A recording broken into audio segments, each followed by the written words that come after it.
Hi everyone, it's Elisa from Moonstruck Vintage. For those who don't know me, I own a brick and mortar vintage store in Cleveland, Ohio's Little Italy neighborhood. I've been there for a little over 9 years and I've learned a few things over the years. So I thought I'd bring you a series of a few videos to kind of share some of those things with you.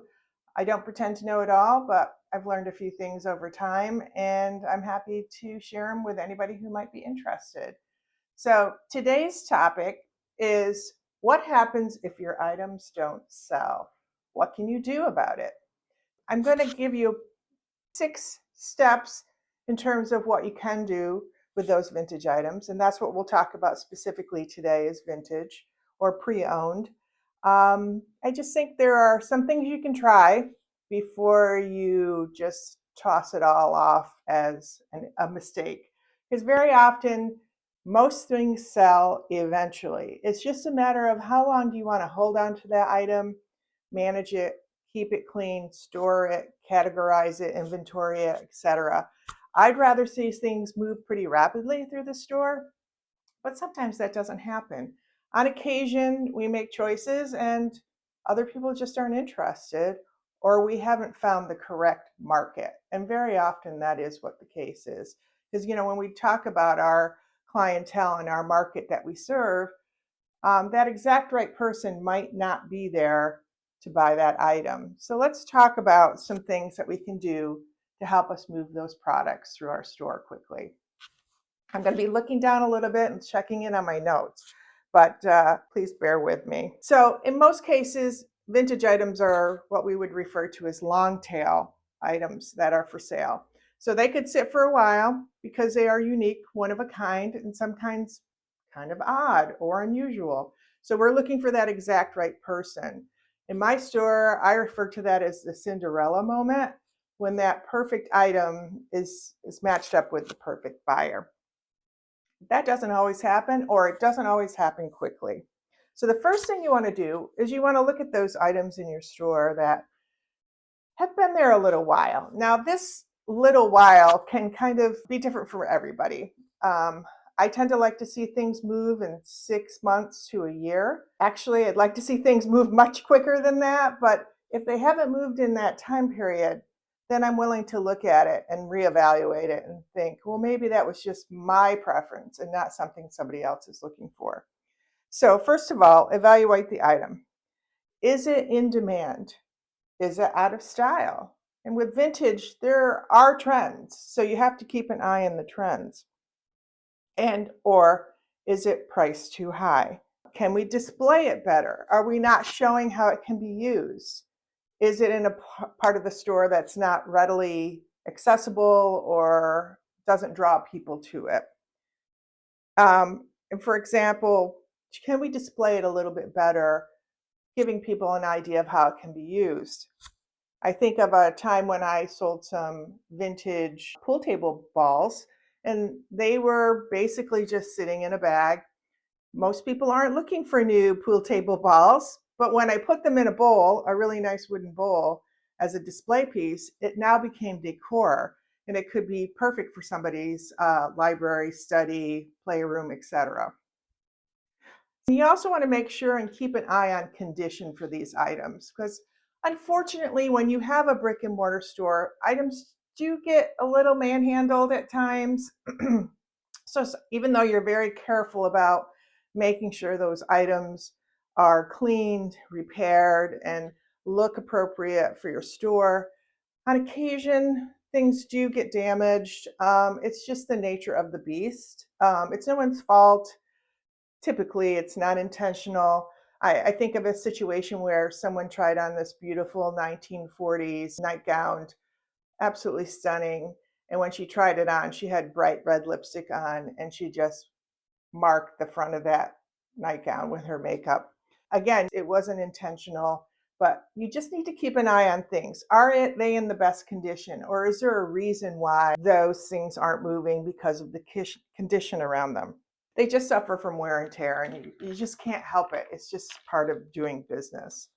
So check the buttons, check the zippers, check the linings, Make sure there's no new chips, cracks, etc. Recently found a beautiful studio pottery bowl in my shop that had a huge crack in it, probably just from being set down hard, or there was maybe a natural flaw in it. And that was something I didn't see when I first brought it to the store. So that might be the reason things aren't moving. Okay, second item is maybe we need to adjust the price. We do our best at pricing, and I'm hoping to cover that in a future video because I think there's a lot of good thoughts around that and tips and tricks. But I very often find that if the price is not right, and this can go in either direction, very often it's because the price is too high, but sometimes the price is too low. And that's an interesting concept to think about because sometimes you have to show people or explain to people why something has the value that it does. And it's been interesting over the years because I've been criticized for having too high of a price in my store. And I've also received a lot of comments from people who said, gee, the prices are so low. Typically, it's people who are familiar with vintage or the item that they're looking at. They might understand the value or the pricing system of that particular item, but everybody has their own opinion. I think sometimes if something's sitting a long time and you do your best to price it, and perhaps it's time to move it along. So you can run a sale on that item. You can mark it down. I find that red marker markdowns in our store grab attention. Everybody loves a sale. And then sometimes you have to really think carefully about this because maybe based on the price that you bought it at, maybe the margin isn't good enough to mark it down a significant amount, but hopefully it is. That's a key consideration. The other thing that I've done on occasion is I've bundled items together. Again, giving the person or the people entering the store an idea of how that item can be used. For instance, if you have a vintage soap dish, and if you add a nice little handmade soap to it, tied it up in a little netting or bow, it's an easy, quick grab gift. And sometimes that helps move that item along if you can show how it's used and how it can look really beautiful as a gift. And occasionally you can also offer maybe a mystery bag or a mystery box that contains some items that on their own don't haven't sold, but in a mystery box, people just love the idea of a surprise. And sometimes that works. Now, these are still really nice items. They're not that they're throwaway items. They just happen to be that as they stand alone, they might not be something that someone is interested in. And then you can also run a clearance sale. Now, that's something I do periodically, probably about twice a year. I do a significant clothing sale. And in fact, we have one coming up. If you're watching this video in February of 2025, we're going to be running a 50% off clothing room sale on everything in our clothing room.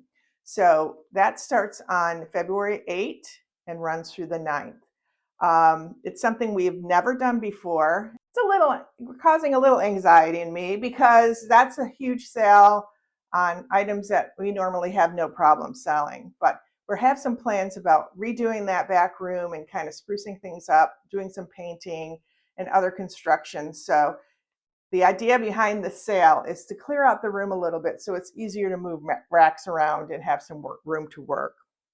So keep that in mind. If you're watching this at a time before February 8 and 9 of 2025 and you're in the area, please stop in and check out our 50% off clothing room sale. Sometimes you just have to refresh your displays. Again, I find it really useful if you have a piece of clothing that you think is special, but maybe someone doesn't know how to wear it. If you put a couple pieces together, add a handbag, a scarf, some jewelry, it really helps kind of make that item pop again. Simply moving items around the store also seem to inspire new eyes on that item. A friend of mine and I always say, as soon as you touch an item and you give it that energy, if you're into the woo-woo, it actually draws more attention to it. So just a simple moving around in a refresh Really creating a story behind the item, using a really beautiful dresser tray to display your wine glasses really kind of bumps it up and gives it a little sparkle and a little specialness to it. And then also using good solid signage.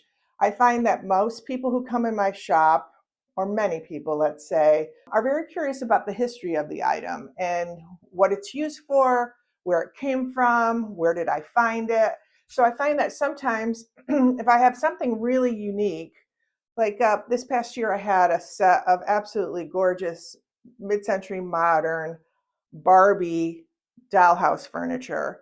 And to the average person walking by, they might not think it's anything that special, but it was really super special. And by adding a little sign talking about the year it was made, the style of the furniture, the history behind it, where it was found, I think we made an immediate sale just like that. So it was really worth just putting up a little sign and sharing that information. And when we get to the point when all of these other things are not working, I do often put some of my items on alternative selling channels like eBay and Etsy. And the reason I do that is because sometimes the market or the person for that item simply isn't coming into my store. It might be something very, very unique or something that an average walk-by person isn't looking for. Here's an example. Last week, I had two bangles in my store and had them in the store for about a year. They were lovely, and they had some attention, but they just didn't sell. So I thought, well, let's try this on Etsy. And they sold within 24 hours, just simply by putting that item in an online marketplace. And there are many of them. They don't have to be eBay and Etsy, but there are many others. Sometimes you just hit the right person who's actually looking for that item versus somebody who's walking by and you're hoping that they will be attracted to that item or actually looking for it. So that's key. And also it's possible if you have a large quantity of items that you find don't move, sometimes other sellers might be interested in buying those items from you. I don't do that a lot, but on occasion I have bought items from other vintage sellers and vice versa, just because your market always isn't going to be interested in that particular item. So it's definitely worth switching things out and trying something new. The next step I suggest, and this is step 5, is repurposing and rotating. So you can repurpose an item to stand alone. For instance, a teacup can be made into a candle if it doesn't have its saucer. This is something I used to do back in the beginning of my business. I would take unusual vessels that might not have been great on their own, but when you add a candle to it, it makes it for a very unique gift. Broken jewelry can be destashed and broken down into bags of beads for those who might be interested in crafting and jewelry making. And we do sell quite a bit of that stuff. And also, like, for instance, a teapot, maybe missing its lid, could be made into a planter. There's just so many opportunities, especially in the vintage world, to kind of repurpose and reuse some items. It doesn't always work, but sometimes it can actually be quite charming. And then also the rotating part of this. There are some items, whether it's seasonal items or things that just aren't selling, that I just simply rotate out of the store. Now, if I feel like it has value and I just haven't found the right person, the right Cinderella for that item, I just pack it up and put it aside, and occasionally we'll rotate those items back in as I need new inventory. Because the people that come into my store very often are first-time visitors. So they might be seeing that item for the first time or with fresh eyes. So it doesn't hurt to rotate things in and out, assuming you have room. And I don't have a lot of room, but I have a little bit of room. And I especially do that for seasonal items, holiday items, but anything that maybe has, I feel, will move eventually if I just give it a new day in the store. And last suggestion is donating, gifting, and recycling. And that happens pretty much as a last resort. I have to say, there is very little that I redonate. I feel really good about that. The previous steps have kind of helped me move things, even if it takes a little more time. But I find that there occasionally are items that do get donated. And it's really hard for me because I value that item. I invested in that item. But there are times when you just need to pass it on. And always make sure to get your receipt when you're making donations like that, because that's one way to help offset the cost of that item. On occasion, I gifted something to someone. And this is the beauty of being a business owner and just maybe wanting to be generous or just valuing the fact that somebody appreciates an item. If somebody's and this is occasionally, and there's no rhyme or reason to it, but I will occasionally gift items to people who can't afford it, but maybe it's sitting for a little while and I see that they value it, so I'm happy to pass it on to them. And then recycling, of course, anything that can't be donated or gifted, be sure to recycle whenever possible. For instance, old clothing that's stained and damaged can be used as rags, paper, cardboard, glass. If you can recycle those items, please try to do that if possible. So, wrapping up, let's talk about the lessons learned in these scenarios. So, what can we learn from items that aren't necessarily moving in the store? Based on experience, we can refine our decisions in terms of what we purchase and our pricing. We can track customer preferences. Like, for instance, in the store, we have a book. When people come in and ask for specific things, I write it in the book. It kind of gives me a sense for what people are asking for. If I start to see a pattern, then I think, well, maybe there's something here. Maybe we should be looking for it. We want to keep up to date on buying and collecting trends. Vintage isn't always a trendy game, but occasionally there are things that are trending and based on social media, influencers, etc. So we try to keep an eye on that. Maybe what we love isn't necessarily what's trending or what's popular at the moment. So you do have to keep an eye on that. What was really moving last year might not move as well this year. So that's some lessons that I've learned over the years. I can have a little bit of a quirky taste and an unusual taste. So I have to kind of rein that in a little bit. Or items that I have to overly explain. If they're not obvious as to what they are, sometimes people are a little uncertain, don't know how to use it, not sure how they would use it. So I just kind of try to think really carefully about the items that I'm selecting. I'm not perfect. Nobody is. We do our best, and a lot of what is chosen for my store is based on my taste. So over the years, I've learned what really works, but I'm also always learning what's not working too. So just to recap, 6 things that you can do to help move those non-selling items in your store. Evaluate the items, make sure that they're in good shape, that they're in demand, they're in a location that they're easily seen and appreciated. Adjust pricing if necessary, do markdowns or sales, and don't be shy about that. I mean, if you really want to move things through your business, then that's kind of part of the deal.